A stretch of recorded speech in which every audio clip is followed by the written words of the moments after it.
la parole à Françoise Bougaeff, un petit peu différent parce qu'elle est porteuse du curriculum français, mais en Ontario. Françoise, c'est à vous. Bonjour. Je partage rapidement mon écran. Ça me permettra, je pense, d'être un petit peu plus efficace, peut-être moins bavarde. Donc oui, je suis professeure adjointe au lycée français de Toronto, donc un établissement de l'AEFE, un établissement conventionné avec l'AEFE. Donc on est bien un établissement français, mais pas en France. On est en Ontario. Et la nature même de notre public fait qu'on a 30% de familles avec des paradigmes éducatifs français, donc, ou bien des familles de français ou de binationaux, et 70% de nos familles qui sont ou bien ontariennes avec des référents locaux ou internationales avec des référents autres. Donc aujourd'hui, je propose juste de faire une petite mise en miroir de ces paradigmes avec lesquels nous jonglons tous les jours pour communiquer avec les différentes parties prenantes. Donc, un petit rappel avant de démarrer sur le fait que c'est vraiment une comparaison, en tout cas une présentation, un focus sur le curriculum et la forme scolaire ontarienne, puisqu'il n'existe pas de ministère de l'Éducation nationale au Canada. Ça n'est pas un portefeuille fédéral du tout. Je crois que le Canada est d'ailleurs le seul pays industrialisé à ne pas avoir de bureau national de l'éducation. Ce portefeuille est délégué entièrement aux provinces et aux territoires. Donc, ici, la province, c'est l'Ontario. Il y a trois niveaux d'autonomie, la province, les districts scolaires et puis les établissements. Donc, sur ce paradigme général de l'établissement en Ontario, tout parent qui choisit de scolariser son enfant, enfin tout parent qui devient parent va devoir scolariser son enfant et devra immanquablement faire des choix. Il n'y a pas cette habitude de l'école de quartier, mon enfant va à l'école, donc on s'arrête là, il va à l'école. Il va à l'école, il va à quelle école? Puisque l'offre éducative, même publique de l'Ontario, est assez singulière, de par la nature bilingue, en tout cas constitutionnellement bilingue du pays. Le parent va déjà devoir choisir entre un conseil public anglophone ou francophone. Parmi les conseils publics anglophones et francophones, il aura ensuite la possibilité de choisir entre un conseil public catholique ou un conseil public pas catholique. Alors, le mot laïque n'existe pas en Amérique du Nord. Donc, il faut forcément faire ce choix. Ensuite, est-ce que je fais le choix d'une école dans laquelle tout l'enseignement est fait dans une seule langue ou est-ce que je fais le choix d'une école d'immersion? Donc, on peut être en école anglophone, mais choisir d'avoir de l'enseignement de FLE disciplinaire, donc en mathématiques, en sciences sociales, histoire géo, en sciences, etc. Si je ne fais pas ce choix, donc je peux faire le choix de l'instruction dans la famille, le homeschooling, qui est comme en France très marginal, avec moins d'1%. C'est très similaire aux chiffres français. Ou le choix d'une école privée indépendante. Et là, pour le coup, une école privée indépendante est vraiment l'équivalent d'une école privée hors contrat en France. Et c'est le choix que font à peu près 7 à 12% des familles en Ontario versus autour de 3% en France pour ces écoles privées hors contrat, c'est-à-dire où il n'y a pas de contrôle institutionnel de la province et pas d'engagement de l'école vis-à-vis de la province. Il peut y en avoir, mais ils ne sont pas obligatoires. Donc, avec ce petit préambule, voilà, grosso modo, la différence de structuration du parcours éducatif en Ontario par rapport à la France. Donc, la différence la plus saillante, en tout cas celle qu'il est souvent nécessaire d'expliquer à nos familles ontariennes, c'est que chez nous, l'école élémentaire, elle s'arrête en CM2, alors qu'en Ontario, l'école élémentaire, elle commence au CP, enfin, elle commence même en maternelle, même si ce n'est pas obligatoire. La scolarité obligatoire, c'est à 6 ans. Et du CP jusqu'à la 4e, même si on distingue junior school et middle school, on est quand même sur l'école élémentaire. L'élève est en phase d'acquisition des fondamentaux jusqu'à ce qu'il rentre au lycée. Donc, l'idée de collège, qui est cette période si formatrice dans notre système français, n'existe pas. En Ontario, on passe du primaire au secondaire. Et le secondaire, c'est le moment où, dès qu'on entre au secondaire, donc en classe de 3e, on prépare son diplôme de graduation. Donc ici, le Ontario Secondary School Diploma. Et ces 4 années, vraiment, contribuent à acquérir ce seul et unique diplôme qui existe dans le système scolaire. Alors, je passe très brièvement sur la partie disciplinaire du curriculum. Ça ressemble très, très fort à ce qu'on connaît et j'espère avoir le temps de voir à la fin avec vous que peut-être la différence n'est pas sur sa conception, mais sur son implémentation, sur sa mise en œuvre, puisque les champs disciplinaires du primaire, donc je répète, qui vont jusqu'à la quatrième, ressemblent énormément à ce qu'on connaît avec les champs disciplinaires traditionnels, scientifiques, de sciences humaines, artistiques, etc. Le curriculum disciplinaire du secondaire est un peu plus complexe et peut-être varié en Ontario. De la 9e à la 12e année, les élèves vont avoir le choix entre 19 disciplines, en tout cas pour ceux qui étudient en anglais, ce sera 21 pour ceux qui étudient en français, mais qui peuvent se combiner de façon tout à fait originale. L'élève aura 18 matières au cours de sa scolarité au lycée, donc entre la 3e et la fin de la terminale. Il aura 18 matières obligatoires et puis 12 qu'il pourra choisir et qu'il pourra combiner et recombiner au fur et à mesure qu'il les suit de façon individuelle. Et là, on voit que dans les choix proposés, on a une grande ouverture puisque la particularité du Ontario Secondary School Diploma par rapport à notre baccalauréat, c'est que c'est un seul et même diplôme, quel que soit le profil de l'élève, quelle que soit son orientation post-bac. On n'a pas un diplôme général, un diplôme technologique ou un diplôme professionnel, on a un diplôme. Et ensuite, au sein de son parcours, on va pouvoir faire des choix qui correspondent plus à nos appétences et puis à nos souhaits vers le supérieur. Donc, deux petits exemples, parce que je sais que sinon, ce n'est pas très parlant. Même si la matière géographie ou la matière mathématique existe en tant que telle, on va pouvoir avoir accès à des cours tout à fait différents selon le parcours qu'on décide de se construire. Donc, on peut passer d'un cours très ouvert. On n'a pas décidé ce qu'on veut faire en termes d'orientation. On a un cours très ouvert qu'on peut déjà spécialiser en termes d'intérêt, même si pas en termes d'orientation. Et puis, au fur et à mesure qu'on avance dans son parcours, on va pouvoir accéder à des cours qui sont déjà plus orientés vers une orientation universitaire, plus orientés vers un type d'études plus courtes, ce qu'on appelle le college, ou alors on est déjà parti pour une orientation de type apprentissage ou de type professionnel dès la sortie du secondaire. Donc, une matière, ça cache en fait une multitude de cours. C'est pas forcément nos représentations de bac général français, ou si on fait maths, il y a un seul cours de maths spécialité en première qui débouche sur un seul cours de maths spécialité en terminale, par exemple.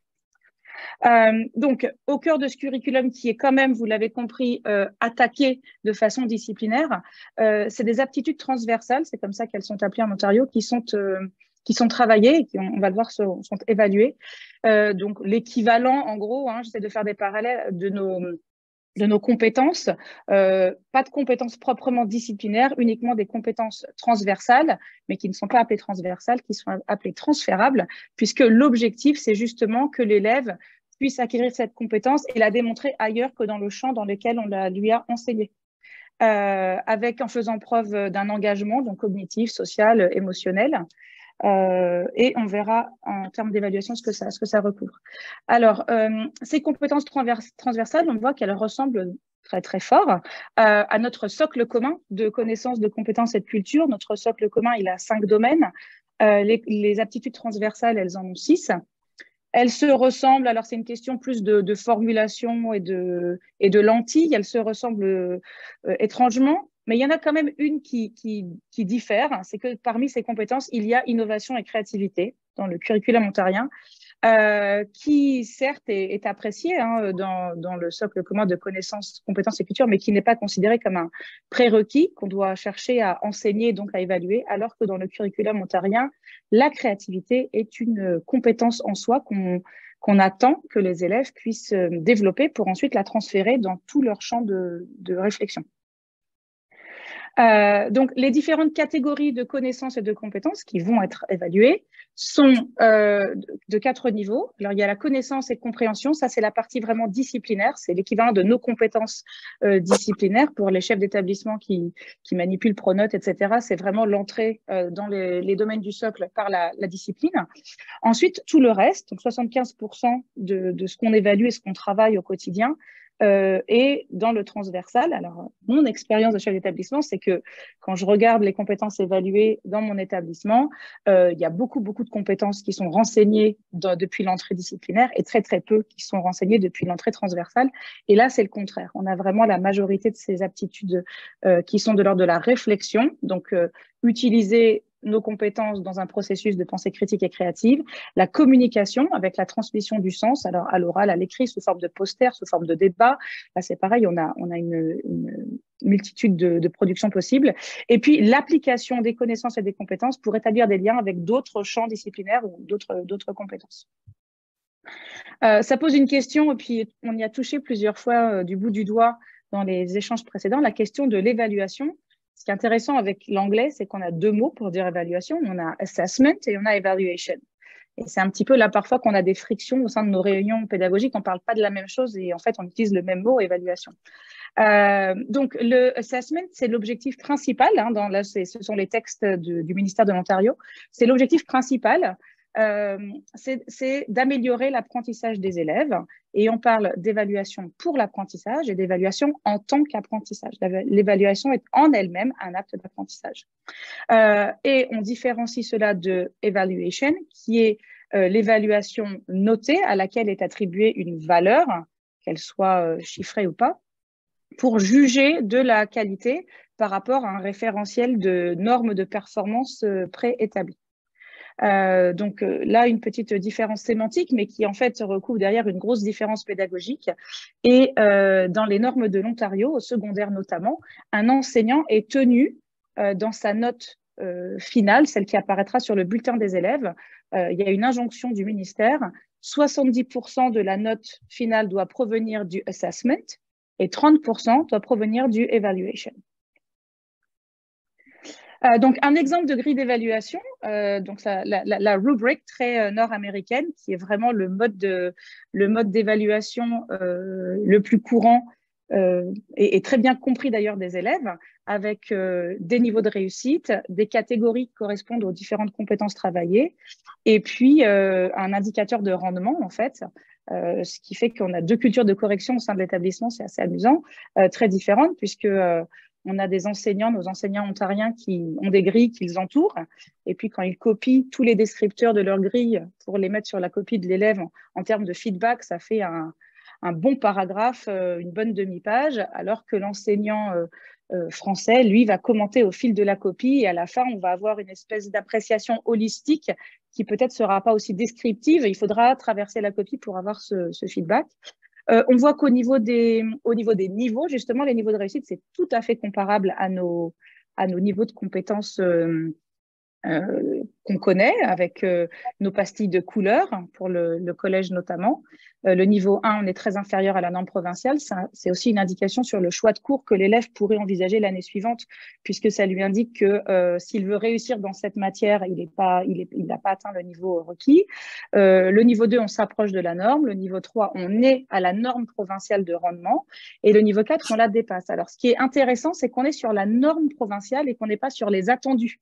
L'élève qui a un niveau 4 ne dépasse pas les attendus du programme, il dépasse la norme provinciale. Donc, on a toujours ce référentiel qui est plus proche de la médiane que de la moyenne. Et d'ailleurs, sur les bulletins, c'est intéressant, sur les bulletins ontariens, on n'a pas de moyenne de classe, on a une médiane de classe. Donc là, pour situer en termes d'évaluation, en fait, ce qui est intéressant, c'est de voir à la fin, puisque tout ça prépare à cet unique diplôme final qui est l'OSSD, et à ce mot de graduation, le fait de graduer, c'est d'avoir son diplôme. Donc, un seul diplôme, quelle que soit la combinaison de cours, un diplôme qui est un peu en format permis de conduire, c'est-à-dire que oui, non, je l'ai pas, mais qui n'a pas de note finale à la fin, qui n'a pas donc de mention, c'est juste on l'obtient. Et pour l'obtenir, donc il faut avoir passé ces 30 crédits, les 18 obligatoires et les 12 optionnels, donc avoir eu la moyenne A. Mais il faut aussi avoir complété 40 heures de bénévolat. Donc un élève ne peut pas graduer, quels que soient ses résultats scolaires, s'il n'a pas réalisé entre le début de sa troisième et la fin de sa terminale 40 heures de bénévolat, donc qui vont être consignés, qui vont être monitorés par l'établissement scolaire. Il y a un système d'application et les associations, les organismes qui recrutent ces élèves pour ces heures de bénévolat se portent garant des heures qui ont été effectuées, etc. Donc, c'est une condition sine qua non à l'obtention du diplôme. Et puis, il y a un test de littératie, donc qui n'est pas du tout du domaine disciplinaire, mais qui est vraiment sur la capacité en réception et en production écrite à pouvoir se débrouiller dans la vie de tous les jours avec de la lecture de documents techniques de type contrat, bail, facture téléphonique. Enfin, voilà, on est sur un test de vie, en fait. Et c'est la combinaison de ces 3 critères qui permet d'obtenir son OSSD, qui, encore une fois, n'est pas varié en fonction des choix qui ont été faits, que l'élève ait choisi majoritairement des crédits pré-professionnalisants ou des crédits pré-universitaires, il obtient le même OSSD. Alors, brièvement, si les conceptions se ressemblent, j'ai pu faire beaucoup de parallèles entre les 2 systèmes éducatifs, il y a quand même quelques points foncièrement différents. Et notamment ce qui concerne la formation initiale et continue des enseignants, qui est très, très différente et qui conduit donc à une implémentation de ces dispositifs très différente. Et je le mesure d'autant mieux dans mon établissement que j'ai des enseignants formés en Ontario et des enseignants résidents, des fonctionnaires français et des titulaires non résidents, mais formés en France, qui travaillent tous ensemble, mais qui ne travaillent pas exactement de la même façon, puisque l'enseignant ontarien, pour devenir un enseignant certifié, ne passe pas du tout de concours. Il doit avoir un master ou à minima un bachelor en éducation. Et ensuite, il choisira de se spécialiser dans une discipline. Donc, on a quelqu'un qui est d'abord rentré dans son métier par la pédagogie et par toutes les compétences psychosociales de l'enfant, le travail en équipe, etc. Et qui ensuite se spécialise, alors du coup de façon plus ou moins poussée, dans une discipline qu'il va enseigner. Ça peut bien tomber, hein. On peut avoir quelqu'un qui cumule 2 diplômes et qui va avoir un master en mathématiques et puis un master en éducation. Et donc là, on a quelqu'un de très outillé pour enseigner les mathématiques. Mais on peut avoir quelqu'un qui a un master en éducation et qui a obtenu une qualification pour enseigner le français qui lui a pris exactement 125 heures de formation et qui, du coup, va clairement pas être un spécialiste du français, va faire ce qu'il peut en termes d'enseignement disciplinaire, mais sera tout à fait concentré sur le reste des compétences qui font partie du curriculum. Il n'y a pas de concours donc, et il n'y a pas de placement à l'issue de cette certification dans les établissements. Le professeur est qualifié pour enseigner, et ensuite il est sur le marché du travail à la recherche d'un emploi, comme dans n'importe quelle entreprise. Il espère intégrer un conseil scolaire où il pourra bénéficier d'un syndicat très puissant, etc. Mais voilà, il y a une forme de pression tout à fait singulière dans la position enseignante et en termes de formation aussi un regard différent sur son rôle. La deuxième chose qui est fondamentalement différente, c'est la forme scolaire elle-même. Alors, depuis le calendrier scolaire, l'année scolaire va de septembre à juin en Ontario comme en France, sauf qu'elle n'est interrompue que par 3 semaines de vacances, donc 2 semaines au moment des fêtes de fin d'année, 1 semaine au March break, et puis c'est tout. L'élève, il est en cours du lundi au vendredi, de 8h à 15h, puisque c'est la journée normale d'école, qu'on soit en CP, qu'on soit en terminale, de 8h à 15h. On a 300 minutes d'instruction par jour, c'est réglementaire en Ontario. Ce qui veut dire qu'après 15 heures, on vit sa vie d'enfant, sa vie d'adolescent. Et ça, c'est très important pour les familles qui ont du mal parfois, quand ils scolarisent leurs enfants chez nous, à comprendre que leur enfant de première a cours jusqu'à 18 heures. Mais non seulement ils ne le comprennent pas, mais ils ne l'acceptent pas, en fait. C'est pas entendable. Comment est-ce qu'il va pratiquer le hockey, qui est très important pour son bien-être physique et mental? Comment est-ce qu'il va pouvoir s'impliquer dans des actions volontaires, dans des actions bénévoles, etc. Donc, on a ce décalage sur les représentations de calendrier, d'horaire. Et puis, sur les injonctions. C'est tout à fait incompréhensible pour nos familles, alors peut-être parce qu'on est en Ontario, mais que certaines choses de nos fonctionnements soient dictées par un ministère à l'échelle nationale. Ça, c'est complètement incompréhensible. C'est vraiment un truc qu'on n'arrive pas à faire passer. Les dates d'examen, par exemple, comment se fait-il que l'établissement ne décide pas de ces dates d'examen et qu'on doive se plier un calendrier alors qu'on a fait un sondage et personne n'est d'accord avec ces dates et on préférait qu'elles soient décalées de 2 semaines. Donc ça, le fait de ne pas avoir de référent centralisé, ça rend la communication parfois difficile pour les familles ontariennes qui sont habituées à pouvoir entrer dans une communication directe avec l'établissement sur tout ce qui relève de la vie de l'élève au quotidien. Là, les périodes d'examen sont choisies par les établissements eux-mêmes. Donc ça, c'est la forme scolaire. Et puis, du coup, ça a un impact sur les attentes de nos familles, parce que qui dit curriculum, qui est le seul mot connu ici, on ne parle pas de programme, hein, en Ontario, on ne parle que de curriculum, à mon avis à tort, parce que parfois on veut parler de programme. Mais on parle du coup aussi de co-curriculum, de paracurriculum et d'extracurriculum. Donc, les parents nous demandent quelles sont nos activités co-curriculaires, donc celles qui viennent compléter le cœur de notre programme et qui viennent à côté compléter. Donc, c'est le cas, par exemple, des clubs de débat, de la participation au modèle UN, développer les compétences citoyennes, acquérir les compétences en histoire géo qui vont avec. Les compétences paracurriculaires, donc qui viennent à côté du curriculum, qui s'inscrivent dans les mêmes valeurs et avec les mêmes objectifs, mais qui sont à côté. C'est le cas notamment d'un dispositif auquel on participe qui s'appelle The Duke of Edinburgh, qui est un programme dans lequel les élèves s'inscrivent pour choisir de se fixer des objectifs qui n'ont rien de scolaire. Ils doivent développer une habileté, ils se donnent un temps limité pour le faire, 13, 26 ou 52 semaines, pour développer une habileté. Ça peut être jouer au tennis, ça peut être apprendre à faire des chouquettes, ça peut être, voilà, je me fixe un objectif qui m'est cher à moi et je vais avoir un référent dans l'école qui m'accompagne et qui me monitore. Donc ça, c'est du paracurriculaire. Et puis, j'ai remis co-curriculaire, je veux dire extracurriculaire, des choses qui n'ont rien à voir avec le curriculum, mais qui, nous, en tant qu'établissement, nous paraissent importantes. C'est un système de club. La culture du club est très, très importante ici en Ontario.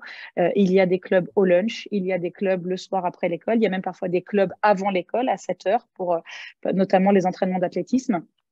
Donc, ça, c'est des attentes des familles qu'on ne se contente pas de dispenser un programme, mais qu'on propose à l'aune de notre population et de nos valeurs, des offres complémentaires. Et puis, la grosse différence, c'est ce diplôme qui est beaucoup plus holistique, je le disais, à la façon du permis de conduire, et qui vraiment s'inscrit dans un parcours. On commence à préparer son diplôme le premier jour de troisième et on le termine le dernier jour de terminale, et avec cette idée de validation et non pas de mesure à la fin, ce qui est tout à fait incompréhensible pour eux, c'est ce système de bac avec les mentions. Les parents ontariens ne comprennent pas du tout. Pour eux, ça revient au même que de classer les élèves. Et donc, on a souvent des dialogues très, très intéressants à ce sujet. Voilà.